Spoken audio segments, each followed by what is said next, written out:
Hi hello ನಮಸ್ಕಾರ ಎಲ್ಲರೂ ಹೇಗಿದ್ದೀರಾ?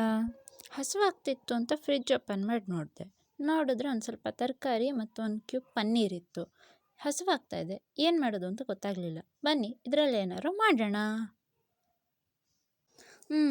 ಈಗ ಈ ಪನ್ನೀರ್ನಲ್ಲಿ ಏನು ಮಾಡೋದು ಅಂತ ಗೊತ್ತಾಗಲಿಲ್ಲ. ಸ್ವಲ್ಪ ಯೋಚನೆ ಮಾಡಿದ್ಮೇಲೆ ನಿನ್ನೆ ರಾತ್ರಿ ಚಪಾತಿ ನೆನಪಾಯಿತು. ಪನ್ನೀರ್ ಬುರ್ಜಿ ಮಾಡೋಣ ಅಂತ ಹೇಳಿ ಅಡುಗೆ ಮನೆಗೆ ಹೋದೆ. ಚಿಟಿಕೆ ಹೊಡೆಯೋದ್ರೊಳಗೆ ಹೀಗಿದ್ದಿದ್ದ ತರಕಾರಿನ ಹೀಗೆ ಮಾಡಿಬಿಟ್ಟು ಒಲೆ ಮೇಲೊಂದು ಬಾಣಲಿ ಇಟ್ಟು ಅದಕ್ಕೊಂದು ಸ್ವಲ್ಪ ಎಣ್ಣೆ ಹಾಕಿಬಿಟ್ಟು ಅದನ್ನು ಬಿಸಿ ಆಗೋದಕ್ಕೆ ಅಂತ ಬಿಟ್ಟೆ. ಎಣ್ಣೆ ಬಿಸಿ ಆದಮೇಲೆ ಅದಕ್ಕೊಂದು 1 ಚಮಚ ಜೀರಿಗೆ ಹಾಕಿದೆ.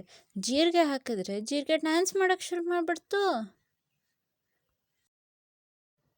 ಆಮೇಲೆ ಫ್ರಿಜ್ಜಲ್ಲಿ ಇದ್ದಿದ್ದ ತರಕಾರಿನೆಲ್ಲ ಇಷ್ಟ ಬಂದಂಗೆ ಹಚ್ಚಿ ತೆಗೆದ ಒಗ್ಗರಣೆಗೆ ಹಾಕಿದೆ. ಇದಕ್ಕೆ ದೊಣ್ಣೆ ಮೆಣಸು, ಕ್ಯಾರೆಟು, ಬೀನ್ಸು, ಟೊಮೆಟೊ, ಸ್ವೀಟ್ ಕಾರ್ನೆಲ್ಲ ಹಾಕ್ಬಿಟ್ಟು ಸರಿಯಾಗಿ ರೋಸ್ಟ್ ಮಾಡಿಬಿಟ್ಟೆ. ಆ ಕಡೆ ತರಕಾರಿ ಎಲ್ಲ ಸ್ವಲ್ಪ ಬೇಯೋದ್ರೊಳಗಡೆ ಈ ಕಡೆ ಪನ್ನೀರನ್ನು ತೆಗೆದುಬಿಟ್ಟು ಕೈಯಲ್ಲಿ ಒಂದು ಸ್ವಲ್ಪ ಕ್ರಷ್ ಮಾಡಿಕೊಂಡೆ. ಅದನ್ನ ತುರ್ಮಣ್ಣೆನಲ್ಲಿ ಬೇಕಾದ್ರೂ ತುರಿಬೋದು, ಇಲ್ಲ ಅಂತಂದರೆ ಕೈಯಲ್ಲೂ ಹೀಗೆ ಕ್ರಂಪಲ್ ಮಾಡಿಡ್ಬೋದು. ಈಗ ಇದಕ್ಕೆ ಅಡುಗೆ ಮನೆಯಲ್ಲಿ ಇದ್ದಿದ್ದ ಪುಡಿನೆಲ್ಲ ಹಾಕಿಬಿಟ್ಟೆ. ಅರಿಶಿನ, garam masala, chilli powder, pepper powder, chaat masala ಮತ್ತು ಲಾಸ್ಟಲ್ಲಿ ಸ್ವಲ್ಪ ರುಚಿಗೆ ತಕ್ಕಷ್ಟು ಉಪ್ಪು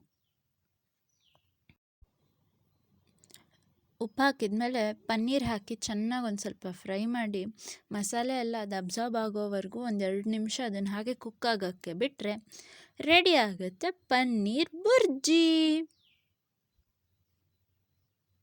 ಲಾಸ್ಟಲ್ಲಿ ಒಂಚೂರು ಕೊತ್ತಂಬರಿ ಸೊಪ್ಪು ಹಾಗೆ ಮೇಲೆ ಉದುರಿಸಿದ್ರೆ ಆಹಾ, ಪನ್ನೀರ್ ಬುರ್ಜಿ ರೆಡಿ.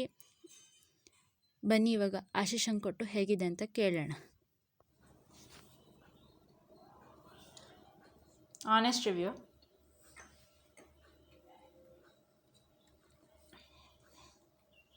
ಚೆನ್ನಾಗಿದೆ.